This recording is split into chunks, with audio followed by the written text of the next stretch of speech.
අපි අලුත් අයිස්ක්‍රීම් එකක් හොයාගත්තා කියලා නම වෙන්න. මොකද නම? හේවිලි කියලා එකක්. අපි කාලා බලමු. හෙවන්ලි හොඳ heavenly. Toffee crunch ice cream caramel toffee crunch ice cream එක කියලා තියෙනවා. ගාන 220යි. හරි.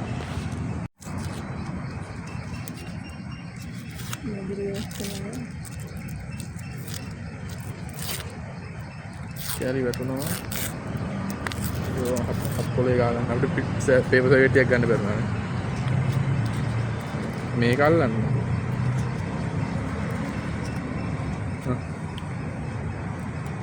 කොහමද? අරවත් එක කොහමද අනිත් සාමාන්‍ය? රසයි. අන්තිමට රසයි. මෙහෙම අලුතෙන් කාපු හින්දා දන්නේ මට අතට මේක රහයි. මම අරකට නිකන් කජු වගේ ඒවා තියෙනවා. කජු තියෙනවා චොකලට් ගතිය ටිකක් දැනෙනවා. රහත් වෙනවා හොඳට කිරි රහත් තියෙනවා. රහත් වෙන කිරි රහත් තියෙනවා. නේ? ආ ඉතින් ඕක තමයි මේක. ඉතින් හොඳයි කාලා බලන්න. රාගි. මේක රසයි. ඉතින් එන්න.